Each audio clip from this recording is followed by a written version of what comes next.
I have no secret at all. It is just to live each day and to be yourself.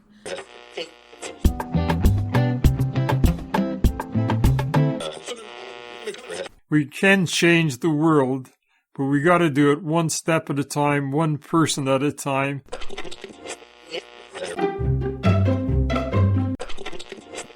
It's not always a fun and easy life, but it really can be very challenging and enjoyable.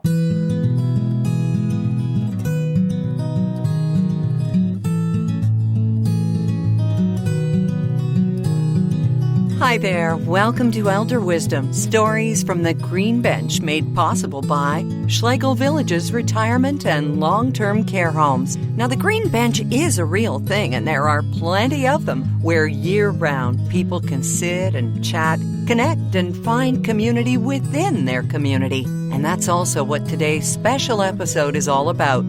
Connecting members of long-term care facilities with each other through something called OARC. Strengthening their voices by joining together as a formal advisory group independent of the home in which they live. We're going to meet the Director of Education and Communications with Ontario Association of Residents' Councils, OARC, Melissa McVie. And sitting with her today on the Green Bench is a long-term care resident, a very bustling and busy LTC, as you'll hear, Devora Greenspon. And Devora is also with REAL, resident experts, advisors, and leaders. First, before we get into all that, let me introduce this handsome gent at my side. I'm Erin Davis, and my co-host for Elder Wisdom is Doug Robinson, an 87-year-old resident at Sandalwood in Brampton, and he's got lots of questions about his own residence council, for residents, by residents, and inspiring a better tomorrow. So let's go. Now, Doug, you weren't with us at this time when we talked with Barry Hickling, but I've got to suggest to everybody who's listening today, and thank you so much for that you go back to episode 5 and listen to Barry, because he spoke about ageism, being discriminated against due to age, and he is a member of the OARC team. So we're going back to OARC. We're going to talk about the Residents' Council. We're going to sort of explore one of the members and what it's all about. So I'm really excited, Doug, that you're joining us on this conversation along with Melissa McVie and LTC resident Devora Greenspon. So thanks a lot for that. Thank you, Erin. I belong to our Residents' Council. It's been very productive so far. The next meeting that's coming up, I have quite a few questions that I need to be answered. Okay. Well, that's a great way to start, because Devora is on her residence council in her long-term care home. So, Devora, why don't you tell us how you first got involved? Okay, well, when I first went into long-term care, I was using a hoist and spending a lot of time in bed and feeling very sorry for myself and very upset that I was in a long-term care home. However, after surgery and much physiotherapy, I began to walk, and my mood improved, that I was a happier person. And the program manager said to me, she said, I know I can't provide programs for you with your cognitive ability. She says, but how about you come to a meeting at Residents' Council? And I said, Residents' Council, what's that? And she said, well, it was a group of residents who met every month to discuss the issues pertaining to the home. So I said, okay. So I went, and unfortunately, there was absolute chaos during the meeting, and I'm not shy. So I just took over. You did? Good for you. Anyway, next thing I knew, I was president of the council. Well, that's what you get for standing up or putting your hand up and saying, hey, you're right. The one who carries the gavel gets to be the president. So what have your roles as president entailed, Madam President? Well, right now we don't have that type of leadership. We have switched to a leadership model, which is a model of residents, more than one resident, all sharing the job of running the council. So I have 5 people with me because we need to break a tie. And we have meetings to devise the agenda and to include what we wanted to speak about, new business, old business from previous minutes, making sure we got responses from the managers, if appropriate, about our concerns. We push for change, and I did get change. One change in the home I got was to have automatic doors put in. We have courtyards attached to the home. And so in the summer, it's very nice out there. We have a garden, and there are trees, and there are tables with umbrellas and chairs. And before, the residents used to have to call a PSW or a staff member to open the door, hold the door. Now, all they do is push a button and go. So it's really great.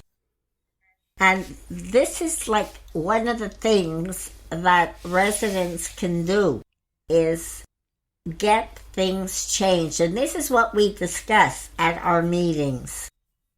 We also plan trips. We discuss what type of programs we'd like to have.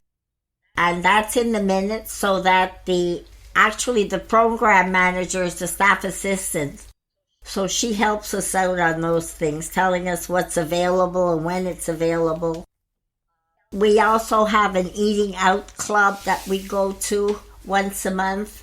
We get a group of residents who like to go to a restaurant, and we all go out and eat and chat and have a nice time. And Residents' Council is a great place for residents to express their hopes, their goals, maybe their concerns, because it's in a closed environment and there is no fear of retribution. So a resident can say whatever they please. Thank you for explaining what goes on inside those meetings, Devora. And Doug, now you know what it's going to be like the next time you go back, but I also know you have more questions. Yes, Devora, for residents who are unsure if they should join the Residents' Council, how would you encourage them to do so?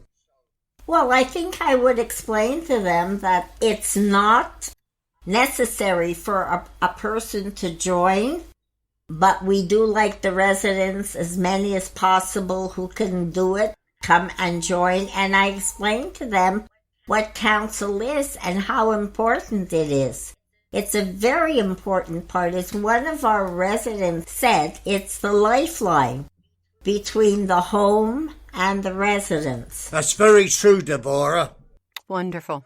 And I don't know if you know this, but all residents who live in long-term care in a home are members of Residents' Council, whether they go to meetings or not. So in other words, you should attend if you can, because you're already being represented, so why not, actually That's have right. your voice heard. Let's hear from Melissa McVie. We introduced Melissa off the top, and of course you are from OARC. Melissa, why does this body exist, and why is it so far-reaching and deeply appreciated in the long-term care residences? Well, what's important to know, and many residents don't know, that resident councils are mandated to exist in every long-term care home. It's right there in the long-term care home legislation. Mm-hmm. And this is a formalized advisory group comprised of all residents, as we heard from Devora, to have that vehicle through which residents can really speak about the good, the bad, and the ugly in their home. Yeah. And it really, it has an accountability loop there where what residents do bring opportunities, concerns forward, It welcomes an open dialogue with the leadership team in their home. And the long-term care home leadership have 10 calendar days to get a written response, acknowledging resident feedback, and to give some solutions or to give an answer. And that conversation might be ongoing. The answers might not be black and white, but it really invites collaboration, and it gives an opportunity for residents to be actively involved in shaping the place they call home, and to be involved in quality of life and all areas of operations in their home. So it's really an opportunity for empowerment and ownership, and the council belongs to residents. It's not run by the home, it is supported by the home. So it's an independent formal advisory body. So it's very a powerful tool when residents are really exercising the full scope and powers of their council. It's also a place for residents to meet one another and develop relationships, which is so important when you live in this type of environment. It really is extremely important. Devora, you mentioned about going on trips just now, and that's brought up a very good question for me to ask at our next council meeting. We don't do trips here, but I'm going to start making them do trips. Where would you suggest, Doug? Where do you want to go? Fish and chips on a Friday. What else? Get fish and chips. Here, I thought you were going to say Casino Niagara, Doug. I went to the Casino Niagara on October. Oh, you did? Yeah. Well, obviously you didn't win big because you're still here working I'm with us. still here. No. There you go. The machine took all my money. Oh, goodness. Yeah. No one's ever heard of that happening before, Doug. Sucker. Yeah. Well, you know what? He does raise a very good point. And so everybody comes to these meetings, if I understand it correctly, Melissa and Devora, with their different ideas. Do you feel, Devora, that you are being heard? What happens with your ideas and your suggestions? And Melissa can speak to this as well. How far up and how far onward do these suggestions and messages and requests actually go? I don't know how to answer that. Well, it depends on the nature of the concern. Right. Some things might be strictly a communications related question. Perhaps residents want to know what's the schedule for window washing, or when will the patio be open for the spring and summer season. Sorry, I could have answered that. Yes. No, but sometimes these are residents might bring questions forward that are related to capital budget considerations. So perhaps residents are asking about the installation of a new elevator, and that might not be an overnight solution. It might involve having the resident council invite a guest from if there's a corporate or a head office. Perhaps there could be some further conversation and elevating of a concern, and then ongoing follow-up. The beauty of resident councils is concerns can be maintained in the meeting minutes to ensure just kind of let's check back on something, and has there been any updates? Yes, and the concerns in the minutes, as Melissa said, have to be answered within 10 business days. And it comes back to council, and there is a discussion. And if council is not happy with the solution, we say so. And it goes back into the minutes, and it goes back to whoever is responsible. And we try and work out a solution to the problem. So you're feeling heard. And I think that that's very important, Melissa, as you, like I asked a question about the concerns and everything leaving the room and going out toward OARC. But some of the ways that OARC communicates with people living in long-term care homes across Ontario, can you elucidate on that a little bit?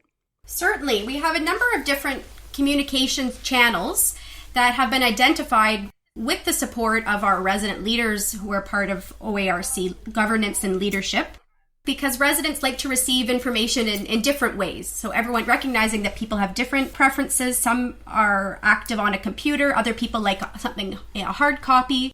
Other people like to watch videos. So we do have regular bulletins that go out.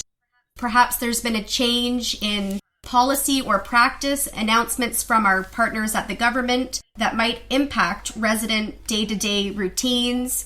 And so we will make sense of that legislation or the guidance coming from our ministry partners and parse it down and share it through written bulletins that are designed and written to a resident audience. We also have regular newsletters where we can celebrate some promising practices, what's working well with resident councils, what are some of the innovations and the quality improvements that homes are working on throughout the year. We also publish a magazine called Seasons twice a year, and Devora's on our editorial team. We receive beautiful stories from resident councils across the province, and we also share news and talk about topics of interest to residents. In that magazine, we also host regular webinars on topics that residents themselves have identified as priorities that might be specific to resident council operations or are kind of larger topics like supporting resident mental health or how can residents work together to welcome new residents coming into their home. So those are kind of the themes. And throughout the pandemic, we also realized that residents wanted to communicate with one another. So with the support of Devora and other members of our resident advisory group, we started a new resident forum where residents from across Ontario can join over Zoom or by telephone and speak peer-to-peer about how things are working, how people are feeling, and share the situation of what's happening in their home. And so the forums are moderated with the support of an OARC team member who can jump in when questions are posed, but that's really designed for peer-to-peer knowledge translation, which is quite special. So those are just a few of the ways that we connect and keep our resident audience well informed about their rights. That forum is a wonderful way of keeping in touch with residents and finding out what's going on in different residents' councils. And I sometimes facilitate the forum, and it's really a wonderful way to see all the residents come together and share ideas.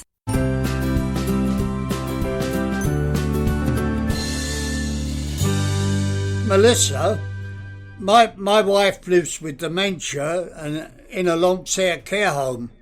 How does a residents' council benefit her quality of life and quality of life of all others living with dementia? The beauty of resident council is that it is intended to bring together residents to talk about issues of importance, and the resident leaders who kind of pick up the torch in those leadership roles are often very connected with their peers and the essential caregivers or family members of their resident peers living with cognitive changes. So it's through that relationship building and the conversations that happen between council meetings where residents are able to be well attuned to how those residents are feeling and experiencing life in long-term care.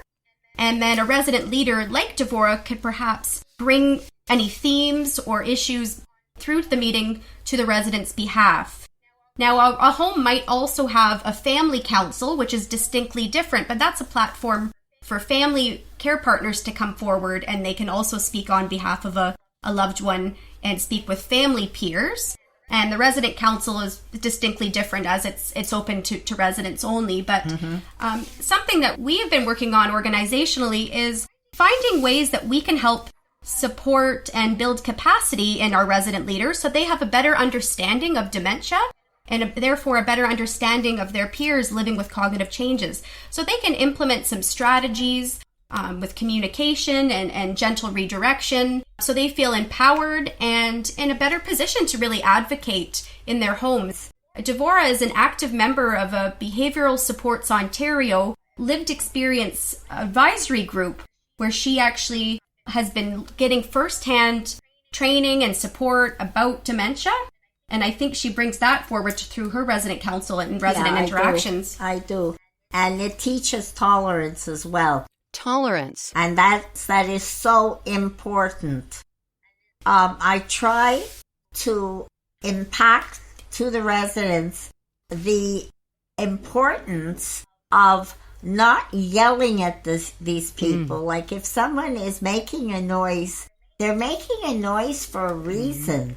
don't yell at them and say, stop that. You have to go over and speak to them softly and hold a hand maybe. I have a lady who only makes noises. And when I come out of my room, if she's awake in her chair sitting in the hall, she reaches out to me and gives me the most beautiful smile.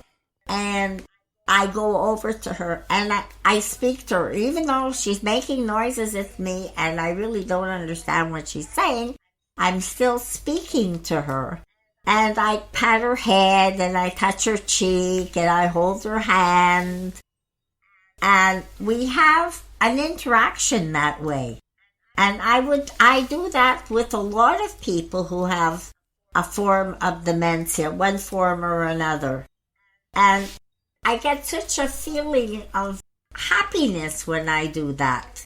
And I really try and speak as an advocate for these people who can't speak for themselves. Beautiful. Devora tries to lead by example in her home, which is very important. And I think you were really speaking about developing compassion and empathy. Beautiful. For your peers. And that really is, that work continues within a resident council meeting and beyond. Yeah. And I think it is important that resident council meetings are open to all residents. And you might think that a resident is maybe dozing off during the meeting, but after the meeting wraps, that person might say the most profound thing that lets you know they were listening and you are making a difference. I had an experience like that.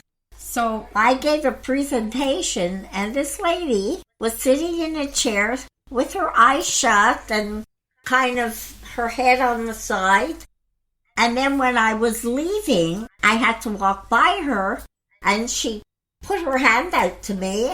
So I went over to her and she said to me, you know, I had the same feelings when I first moved into long-term care. Oh. So you never know. It's true. I was amazed. And I think it just reminds us that everyone has a story.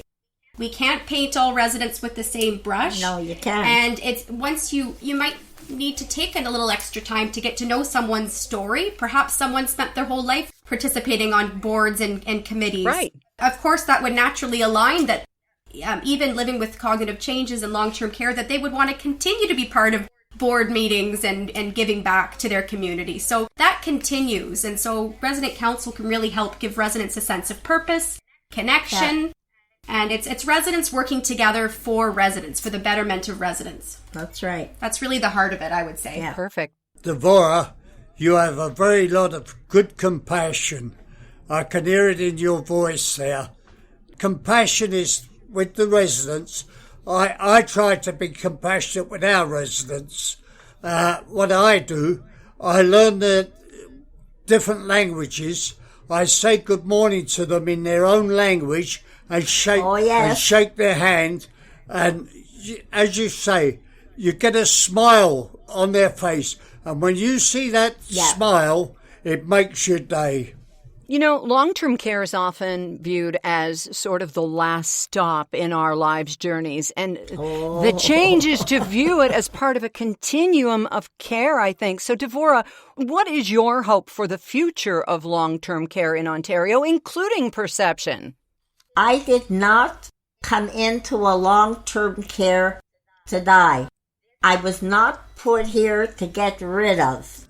I was put in here because I had a disability. Mm-hmm. I could not walk, and I could not stay with anybody in my family because I needed a hoist to be moved around. Okay.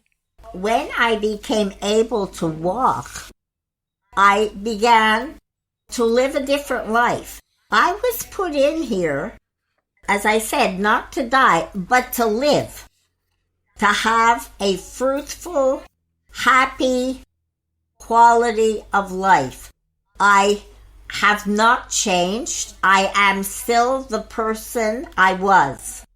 The only thing that changed was my address. I'm still the kind of person that went into long-term care. And I'm just like everybody else. I'm like you and all your friends and all your relatives. I have feelings. I have emotions. I like to laugh. I like to dance. I like to go out and do things. I like to spend a lot of time with my family. So just because I'm in long-term care doesn't mean my life is ended. So when we think of the future and our vision of long-term care, Devora, what does that look like for you? What are your hopes for the future? Oh, dear. That's a great question, Melissa. It was on the tips of our tongue, too. Yeah. Well, I think, first of all, I would hope that people in long-term care would realize our hopes and our goals. Our goals for the future, I think, are to make the quality of life better and better for all future residents. I would also hope that when designing the new homes or when remodeling other homes or planning future care for residents, that we would hear the resident's voice loud and clear. That people in long-term care would make sure that the residents' wants and needs are heard before they make changes or build new homes. Ask a resident. We have to live in these places. Your voice is clear and concise and wise and full of hope. I hear in our conversation here with you, Devora, and of course, Melissa, Doug, that I'm still me. I will be heard. I want to be part of my community, and I want to help plan for the future. And we are just so grateful to you both for sharing this vision for where you are now and where you see the future. We couldn't hope for more. You've hit it right on the nose. Oh, you said it first. Thank you. Thank you. Doug, is there anything you'd like to add? No, I think we covered everything this afternoon, but I got some interesting answers for my next council meeting. That's right. Good. Yeah. And Doug, we would love for you to join one of our resident forums. Wouldn't that be great? Spread the word at all the villages, all residents. You don't have to be an active member of your resident council. But OARC wants to provide that network, that opportunity for residents to come together and share peer-to-peer. It's so powerful, and you might be really inspired with something a home is doing on the other side of the province, something you hadn't thought about. Yeah. I think resident councils get a bit of a bad rap. People think it's an hour of complaining. Yeah. But it's a platform to talk about opportunities, to celebrate successes, and to work together to come up with consensus decisions and to really build those relationships. And, long-term care, it's so much more than the bricks and mortar. I know Devora did speak to the importance of design and making sure that the places are designed with residents for residents. But it's so much more of, what happens, the authentic engagement that is happening.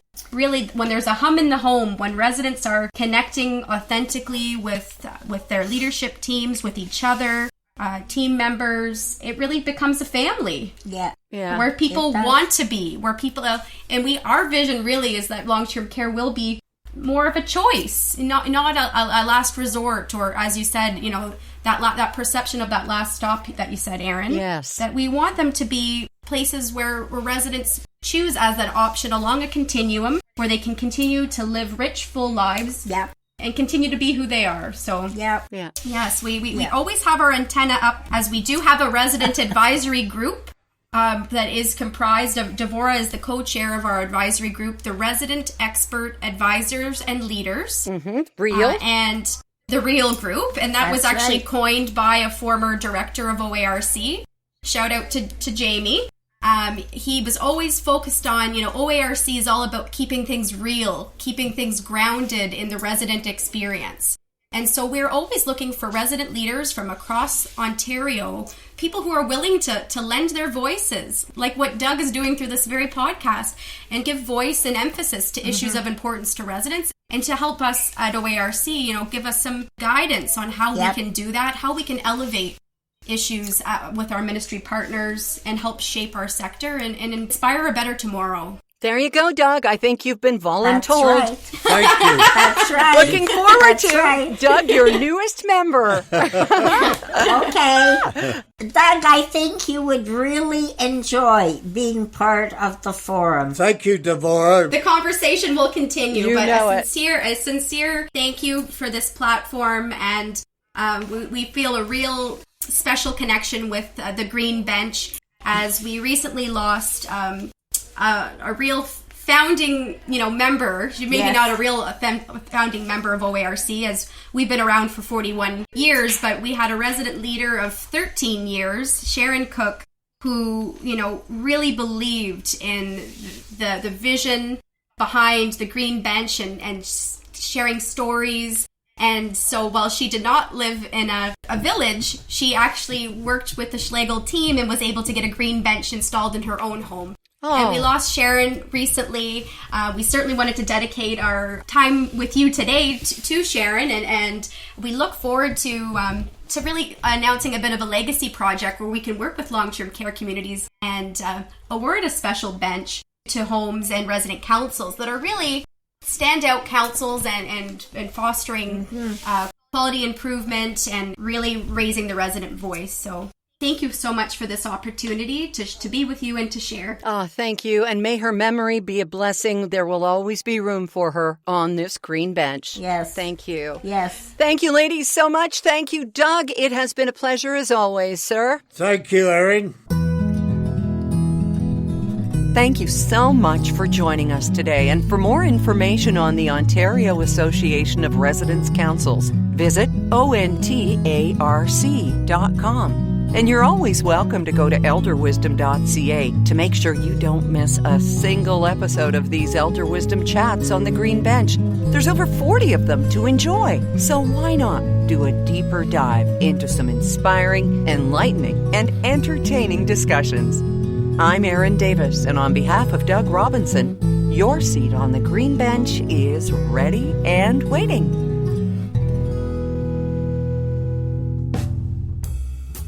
Elder Wisdom, Stories from the Green Bench, is brought to you by Schlegel Villages, a complete continuum of care, offering independent living to long-term care, celebrating and honoring the wisdom of the elder. To learn more about us, please go to our website, schlegelvillages.com.